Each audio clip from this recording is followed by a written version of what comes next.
शनिवारची रात्र होती. मित्रांसोबत मजा, गप्पा, खाणं-पिणं आणि पार्टी सुरू होती. वेळ पुढे जात होती, पण त्याचं लक्ष नव्हतं.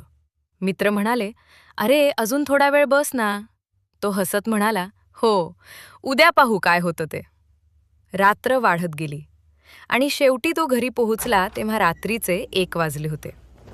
सकाळ झाली. अचानक अलार्मचा आवाज आला. त्याने डोळे उघडले. घड्याळात वेळ पाहिली. सकाळचे 9 वाजले होते. तो घाबरून उठला. "अरे देवा, उशीर झाला." घरभर धावपळ सुरू झाली. कपडे शोधणे, तयारी करणे, ऑफिससाठी घाई. घाईघाईत शर्टला इस्त्री करताना शर्ट जळाला. त्याचा राग आणखी वाढला. पत्नीने शांतपणे सांगितले, "किमान नाश्ता तरी करून जा." पण तो चिडून म्हणाला, "वेळ नाही." घाईत तो मुलीला शाळेत घेऊन गेला. पण आज तिलाही उशीर झाला होता. शिक्षिकेने त्यांना थांबवलं. "दररोज वेळेत या. उशीर होणं चांगली सवय नाही."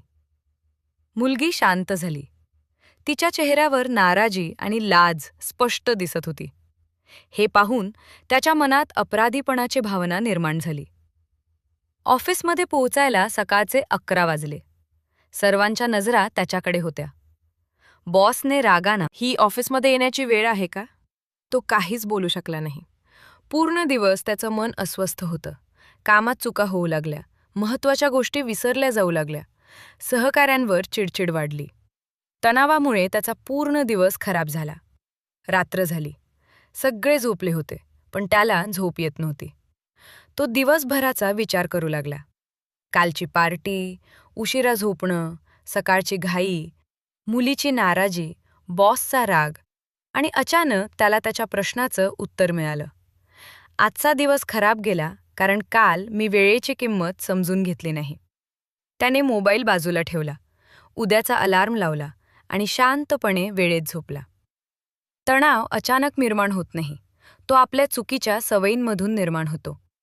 वेळेचं नियोजन, स्वयंशिस्त आणि योग्य निर्णय हेच तणावमुक्त आणि यशस्वी जीवनाचं खरं रहस्य आहे.